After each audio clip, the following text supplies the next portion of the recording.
What was the idea?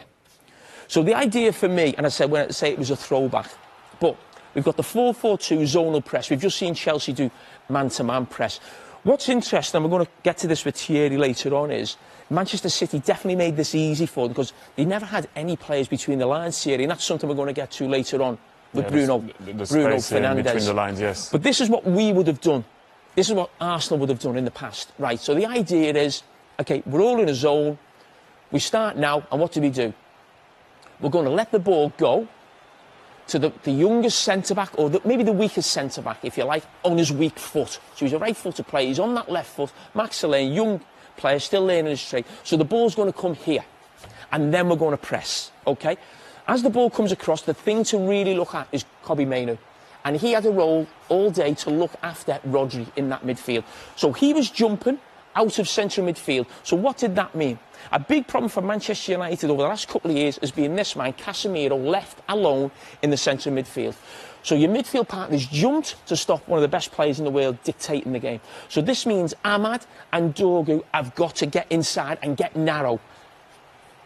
So we see it now as the ball comes in. It comes into the striker. He loses it, Haaland. He makes a tackle, Martinez. Look at the distance between the two midfield wide players, Dorgu and Ahmad. That could be Giggs and Beckham. When you think of the wide working players they've had in the past, and that's what you need as a Manchester United, you need pace going that way, but you need to get back and tuck in. And look how narrow. There's Mainoo and there's Casemiro. That could easily land at the feet of Bruno Fernandes and make a counter-attacking opportunity. Another clip is exactly the same. We'll press this side. We've got absolutely no problem with the ball coming to Max Lane here. On his weak foot, stepping in, and again, the same idea. Kobbie Mainoo in with Rodri. Dorgu comes across, and you've almost, we talk about the diamond formation. We think of that with the ball. This is almost like a diamond press. You've got one of your central midfielders jumping out, but the big thing is your wide players. Look at Dorgu tucking inside and making it really difficult for Manchester City to play through their number 10s. And then they go long again on the weak foot, let him have the ball, play on his weak foot. But Thierry, Manchester United wasn't just about what they did off the ball, it was what they also did in possession. Yes, indeed. And when you want to play against Manchester City, you also need to be able to hurt them when you're on the ball. And the space that we were talking about, Bruno Fernandes will operate in between the two lines of four, and Man City didn't do it so often. Look at the awareness of Fernandes. He can see that Mainoo dropped. Lisandro Martinez has a possibility of pass, so you have to help in the space higher. So you can attract Rodri. Now the ball goes to Mainoo that came to play underneath him. We go on the other side. And if he wasn't, unfortunately for Dalot on that one, a bad pass, they would have had an opportunity to score. Again, I mentioned this role of Mainoo and Rodri. Now, we spoke about it being higher up the pitch. It was exactly the same plan when they were deeper. Manchester City will push you back because they have great possession, but the plan was always the same. So you see, he steps out with him here. Now he drops in alongside Casemiro. As soon as he sees the ball coming into Rodri, he presses again. As the pass is made, again, look at that midfield. Look at Dorgu's position there. Tight to Casemiro, Ahmad tight. No chance that these three players, either in front of the midfield or behind the midfield, could get on the ball because of the compactness of the team, but also the mid-attacking positions again. Bruno, who was absolutely outstanding in the game. And who does he find?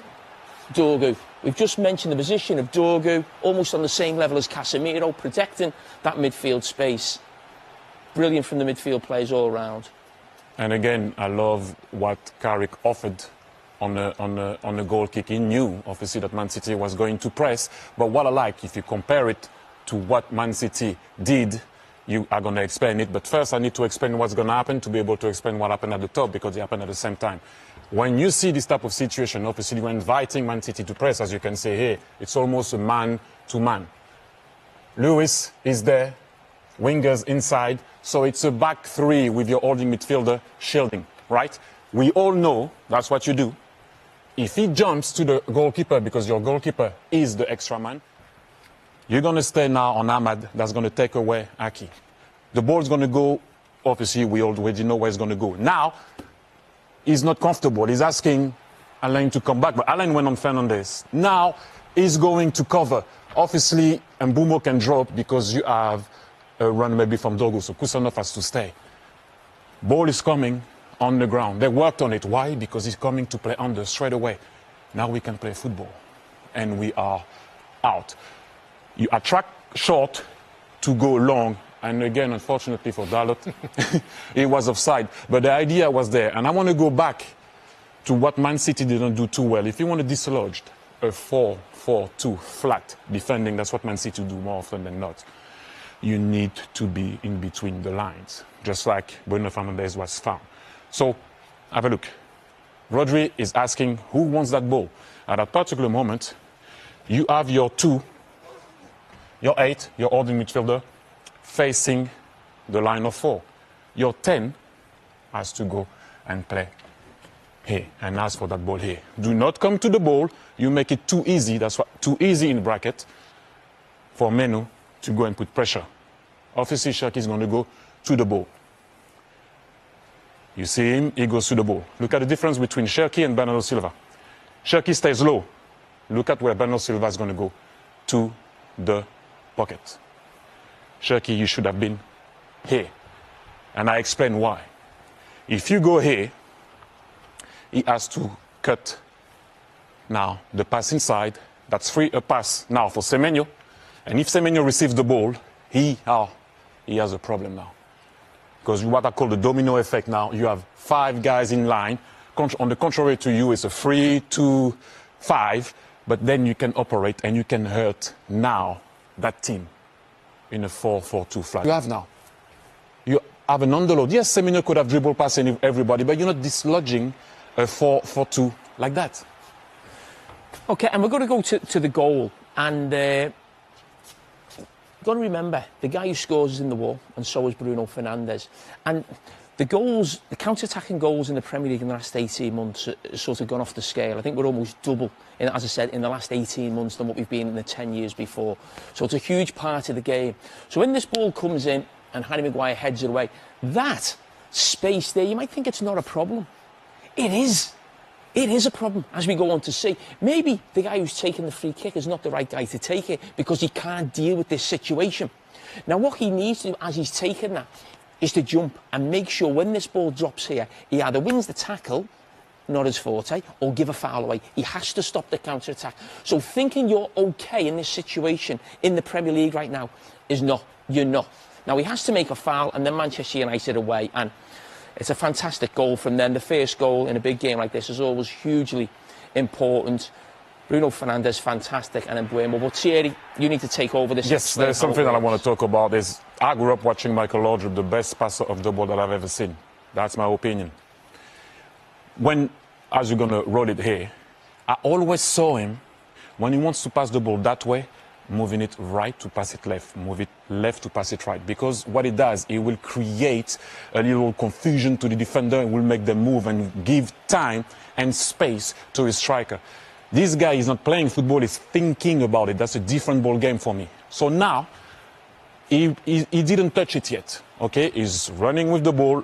That's the distance, 4 yards. You're running the right way to be able to cut across the striker. If that ball is played, he's in his momentum, he can run with it. Look at how he has to move away now. Just that, by moving the ball, when Bruno Fernandes moved the ball, just that, the only time he's back on his leg to be able to have the force to go back that way, 2 yards happen in between the first time we stopped it to now. And those 2 yards are going to be vital. He thought about it. He didn't just pass the ball for the sake of passing it. This guy thinks. Now, have a look. When he's about to unleash it, it's 3 yards. Add 2 yards to that. Maybe Mbeumo would have chopped him, if he was too close to him. But maybe he would have blocked it also if he was there. It would have been a different scene. He made that happen. Yes, I know people will say it's easy. It's not easy. It is not easy. He thought about it. He moved him, unleashed it for Mbeumo. And the second goal, Thierry? Unleash it for Mbeumo. And the second goal, Thierry? It's just, that was Will. I love what Cunha does. Because whenever he plays or he comes on, he always brings something extra. Here, that's the sheer desire of wanting to go. Both him wanting to pass his guy and Dorgu to want to attack the ball. That was, for me, that goal summarize exactly what was in the team and what wasn't in the team. Because when Cunha now takes the ball, you're not in real danger. There's a sheer wanting to do something. And then look at that moment. Who is in the box? Nobody's in the box yet. Really. You have 1, 2, 3, 4, 5 Man City players, only Dorgu really attacking that ball and having that will and that desire to score. And as you said, nobody stops you from running, so you can do that. And they did it so well. What a return for Michael Carrick. He got one over Pep Guardiola. He's getting a nice collection of scalps, as he though, above those of the 3 games he took charge of previously when he stepped in to the fort, beating Unai Emery, drawing with Thomas Tuchel, and beating Mikel Arteta as well. And Manchester United fans have been getting involved on Finalysis. We posed the question to them. If United qualify for the Champions League, should Michael Carrick be given the job full-time? 70% say yes. He could be building an interesting case based on the analysis I've just been watching from Jamie and Thierry. And later on, we will be having that conversation ourselves. There could be an amazing list of managers and head coaches available for not just Manchester United, but Real Madrid and the club on the lookout this summer.